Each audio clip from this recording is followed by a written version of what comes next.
Hello दोस्तों, welcome back to your channel. और जैसा कि मैंने कहा था कि आज का लेक्चर बहुत ज़्यादा इंपॉर्टेंट होने वाला है और उसका रीज़न ये है कि आज हम लोग कवर करने वाले हैं इस टाइप के क्वेश्चन कि आपको 0.6 बार को पी बाई क्यू के फॉर्म में कन्वर्ट करना है।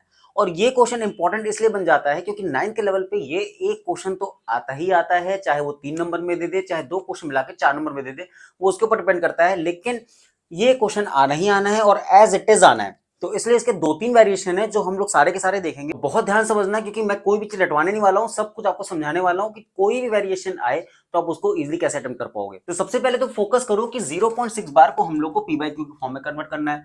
तो जिसको कन्वर्ट करना है उसको आप x मान लो। यहाँ पे मुझे 0.6 को कन्वर्ट करना है तो मैंने x is equal to 0.66666 dot dot dot dot इसको ऐसे लिख लिया। क्यों ऐसे लिख लिया सर? यार देखो, ऊपर बार लगा है तो इस बार का मतलब होता है कि ये 6 अपने को बार बार रिपीट करेगा और इसलिए मैंने 6 को बार बार रिपीट कर दिया। और डॉट क्या रिप्रेजेंट करता है कि ये नॉन टर्मिनेटिंग नंबर है, ये ज्यादा चला जाएगा, तो इसको हमने इक्वेशन 1 मान ली। मुझे क्या करना है, मुझे पॉइंट के बाद कितने नंबर पे उस पे फोकस करना है। यहाँ पॉइंट के बाद एक नंबर है और उसी एक नंबर के ऊपर बार लगा है, तो मैं क्या करूंगा, इस नंबर को पॉइंट के इधर ले आता हूं। अब इधर लाने का क्या टेक्निक है, सिंपली आप इस नंबर को 10 से मल्टीप्लाई कर दो, क्योंकि देखो एक नंबर मुझे इधर लाना है तो मैं 10 से मल्टीप्लाई करूंगा। मुझे 2 नंबर लाने होते तो मैं 100 से करता, 3 होता तो 1000 से करता। यानी पॉइंट के बाद जितने नंबर है उतने आप 0 से इसको मल्टीप्लाई कर दोगे। तो मैं कर देता हूं कि x को मैं 10 से मल्टीप्लाई कर देता हूं। अब जैसे ही मैंने मल्टीप्लाई किया तो हुआ क्या, अब देखो एक चीज और फोकस रखना, आप अगर यहां पे इक्वेशन है तो जिस चीज से इधर मल्टीप्लाई कर रहे हो उसी चीज से इधर ही मल्टीप्लाई करना होगा। अगर आप इधर ऐड कर रहे हो तो वही चीज इधर भी ऐड करनी होगी। रीजन क्या होता है, अगर आप एक साइड कर दोगे और दूसरी साइड को ऐसे ही छोड़ दोगे तो इक्वेशन इंबैलेंस हो जाएगी। फॉर एग्जाम्पल मैं इधर ले लिया 2 इज इक्वल टू 2, ठीक है, सिंपल सा है। अगर मैं इधर 1 ऐड कर दूं और इधर मैं 2 ऐड कर दूं तो देखो ये 4 बन गया और ये 3 बन गया। अब ये इक्वल नहीं है, तो इसलिए अगर मैंने इधर 1 ऐड किया तो मुझे इधर भी 1 ही ऐड करना पड़ेगा, तब ये वापस से इक्वल होगा। इतना ठीक है। इसी तरह अगर मैं इधर 10 से मल्टीप्लाई करना चाह रहा हूं तो मुझे इधर भी 10 से मल्टीप्लाई करना होगा। तो मैं कर लेता हूं भाई, 10x इक्वल टू 6 पॉइंट। अब देखो मैंने 10 से मल्टीप्लाई किया तो एक 6 तो इधर आ गया और बाकी 6 एज इट इज लिखे हुए हैं और ये अप टू इन्फिनिटी जाएंगे। इसको मैं क्वेश्चन सेकंड मान लेता हूं। इस चीज को मैं रब कर रहा हूं। अब ये करे क्यों, क्या बस इसको रट लिया जाए, बस रटने की चीज है ये? यार रटने की चीज नहीं है। देखो आपको इसको फ्रैक्शन में कन्वर्ट करना है। यहाँ पे डेसिमल लगा है, अगर ये डेसिमल किसी का कट जाए तो आप नंबर को इजीली फ्रैक्शन में कन्वर्ट कर सकते हो। और इसीलिए यहाँ पे मल्टीप्लाई करने रीजन क्या है, अब देखो यहाँ पे पॉइंट के बाद 6 है और यहाँ पे पॉइंट के बाद देखो सब 6 है और दोनों ही इन्फिनिटी तक जा रहा है। दैट मींस जब मैं सब्ट्रैक्ट करूंगा तो ये पॉइंट के बाद सारे 6 कट जाएंगे और मेरा डेसिमल वाला फैक्टर खत्म हो जाएगा। और एक बार डेसिमल फैक्टर आपका खत्म हुआ तो आप आराम से आगे क्वेश्चन को सॉल्व कर लोगे। तो चलो कर लेते हैं। मैं क्या करता हूं, subtract equation first from equation second.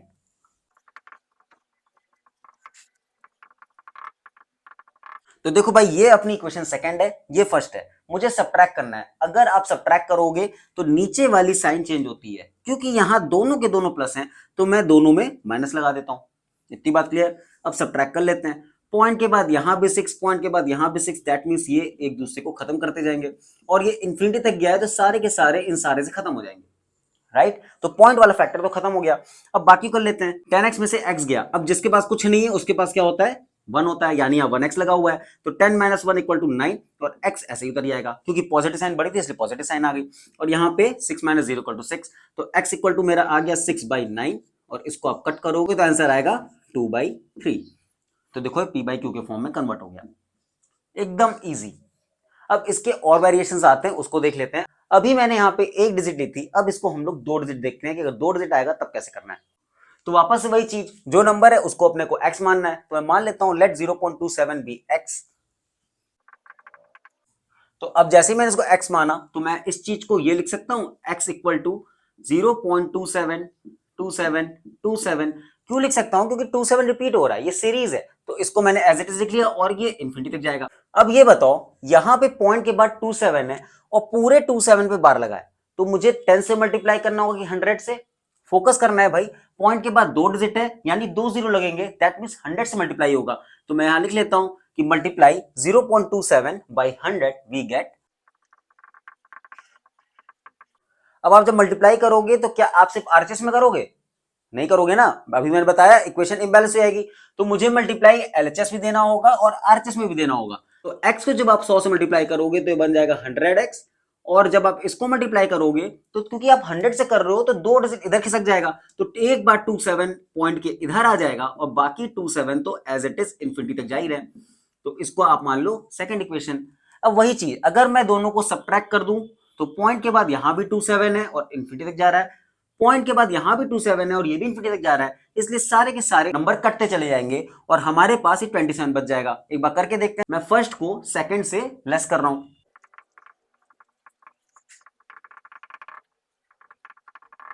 तो देखो भाई मैंने सेकंड इक्वेशन लिख ली, फर्स्ट इक्वेशन लिख ली। क्योंकि सब्ट्रैक्ट करना है तो नीचे वाले की साइन चेंज होगी, तो ये दोनों ही प्लस में है इसलिए दोनों माइनस बन जाएंगे और यहां आप लेस करोगे तो आएगा 99x और यहाँ पे पॉइंट के बाद 27 ही है तो ये सारे 27 कटते चले गए और ये इंफिनिटी तक कटे और यहाँ पे 27 में 0 इक्वल टू 27, सिंपल। तो x इक्वल टू आ जाएगा अपना 27/99 और जब इसको आप सिंपलेस्ट फॉर्म में लाओगे 9 से कट रहा है तो 9 से 27 11, तो 3/11 इसका आंसर आ गया। बहुत ही सिंपल था यार, कुछ है नहीं इसमें, बस आप पैटर्न समझो। पैटर्न ये है कि पॉइंट के बाद जो नंबर है उसको आपको सेम करना है क्योंकि उसको काटना है। अब अगर आप इसको रट रहे हो तो नेक्स्ट क्वेश्चन में आप फंस जाओगे, तो क्वेश्चन को रटना नहीं है, बहुत ध्यान समझना है। मैं 12 बोल रहा हूं, पॉइंट के बाद वाले नंबर को सेम करना है। नेक्स्ट क्वेश्चन थोड़ा डिफरेंट है लेकिन अगर ये क्वेश्चन आता है तो 3 नंबर कम में नहीं आता, तो बहुत ध्यान समझना है इस बात को। तो ये है अपना नेक्स्ट क्वेश्चन। फोकस करो, यहाँ पे पॉइंट के बाद पूरे पे बार नहीं लगा है, सिर्फ 37 बार लगा है, ये 2 पे बार नहीं है, ओनली 37 बार है। तो जब ऐसे क्वेश्चन होंगे तब कैसे अटेम्प्ट करना है। सबसे पहले तो वही चीज चलेगी, जो नंबर दिया उसको x मान लो। तो यहां जैसे मैं x मानूंगा तो मैं इसको लिख सकता हूं x इक्वल टू 0.2373737 और ये इन्फिनिटी तक जाएगा इक्वेशन 1। सर ऐसा क्यों, 2 क्यों नहीं लिखा आपने? यहां तो 237 लिखा है तो यहां भी 237 रिपीट होना चाहिए था यार। जो बार है वो सिर्फ 37 पे लगा है इसलिए यहां पे 37 रिपीट कर रहा है, 2 पे बार नहीं है इसलिए 2 बस एक बार लिखा है। इतना क्लियर है? अब थोड़ा ध्यान सुनना, पहले आपको पॉइंट के बाद जिस नंबर पे बार नहीं लगा है उस पे फोकस करना है। यहां पे पॉइंट के बाद 2 पे बार नहीं लगा है, बाकी सब पे बार लगा हुआ है, तो दैट मींस मैं पहले 2 को इस साइड लाऊंगा। तो 2 को मुझे सिर्फ इस साइड लाना है तो मुझे मल्टीप्लाई बाई 10 करना पड़ेगा क्योंकि अब पॉइंट के बाद एक ही डिजिट है। तो पहले हम लोग 2 को इधर ले आते हैं, तो मल्टीप्लाई 0.237 बाई 10 अगर मैं कर दूंगा तो नंबर इधर आ जाएगा। तो जैसे आप 10 से मल्टीप्लाई करोगे अब वही LHS और RHS दोनों मल्टीप्लाई करना होगा, तो x इंटू 10 10x हो जाएगा और ये 2 एक घर आ जाएगा तो 2.37 तो रिपीट ही कर रहा है तो 3737 एज इट इज जाता जाएगा। ये इक्वेशन सेकंड आ गई। क्लियर है? अब मैंने क्या कहा था कि पॉइंट के बाद मुझे नंबर सेम चाहिए। क्या यहाँ पे पॉइंट के बाद नंबर सेम होगा? यहाँ देखो 237 है और यहाँ पॉइंट के बाद 2 नहीं है, डायरेक्ट 37 है। दैट मीन्स ये दो नंबर तो सेम नहीं है। अगर मैं लेस करूंगा तो 37 तो सब कट जाएंगे, लेकिन ये 2 वाला फैक्टर प्रॉब्लम करेगा। इसलिए हम लोग क्या करते हैं, अब सारे के सारे नंबर को उधर ले आते हैं। अब यहां पे एक और डाउट आता है, स्टूडेंट को कंफ्यूजन ये हो जाती है कि मैं मल्टीप्लाई 10x में करूं यानी इक्वेशन सेकंड में करूं कि इक्वेशन फर्स्ट में मल्टीप्लाई करूं। जब भी आप मल्टीप्लाई करोगे हमेशा इक्वेशन 1 में यानी x में मल्टीप्लाई करोगे। x के रेस्पेक्ट में आप देखोगे कि मल्टीप्लाई कितना ही करना है। जैसे यहाँ पे x इक्वल टू 0.237 है तो मुझे 237 अब पूरे को उधर लाना है, तो पॉइंट के बाद 3 डिजिट है इसलिए मैं 1000 से मल्टीप्लाई करूंगा ना ही कि 100 से।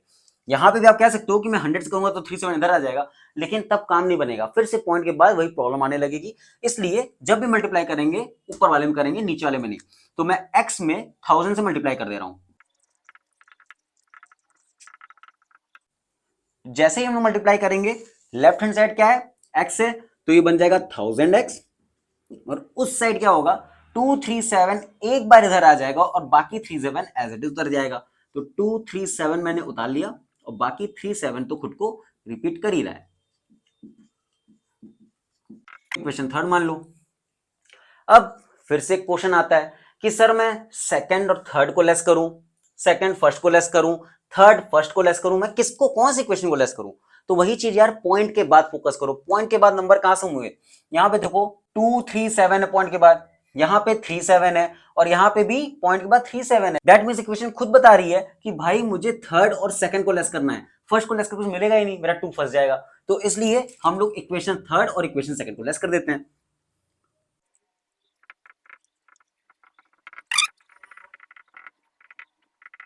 तो ये मैंने इक्वेशन थर्ड लिख ली, ये इक्वेशन सेकंड लिख ली। तो ये मैं इसको लेस करूंगा तो आएगा 90x और यहां पे आ जाएगा 7 में से 2 गया 5 यानी 235। पॉइंट के बाद देखो 37 37 37 और ये इन्फिनिटी तक अपने आप से चला जाएगा, तो पॉइंट के बाद कुछ बचा ही नहीं, तो पॉइंट हटा दो। तो अब हम लोग क्या करेंगे, इस साइड में लिख दे रहा हूं, जगह कम है, तो 90x इक्वल टू 235। अब सिंपल x इक्वल टू क्या हो जाएगा, 235 अपॉन 90। किससे कट रहा है, 5 से कट रहा है, तो 5 से काट दो, 5 4 20, 5 7 35 और 5 1 जा 5, 5 8 जा 40। तो बस ये अपना आंसर हो गया, क्योंकि और फर्दर कट नहीं रहा है। अगर कट पा रहा होता तो और हम लोग उसको डिडक्ट करते और सिंपलेस्ट फॉर्म मिलाते, ठीक है ना। तो सिंपल सा क्वेश्चन था यार, ये 3 पैटर्न है। इसका एक और पैटर्न आता है, लेकिन वो तुम लोग के लिए होमवर्क रहेगा। अगर वो तुम लोग ने कर लिया तो समझ जाओ इस पैटर्न को तुम लोग ने बहुत बढ़िया समझ लिया है। तो 1.375 और 75 पे से 12 है। तो इसका आंसर मुझे तुम लोग कमेंट सेक्शन में कमेंट करके बताओ, और अगर आंसर सही हुआ दैट मींस अब तुम लोग इसमें कोई गलती नहीं करने वाले हो।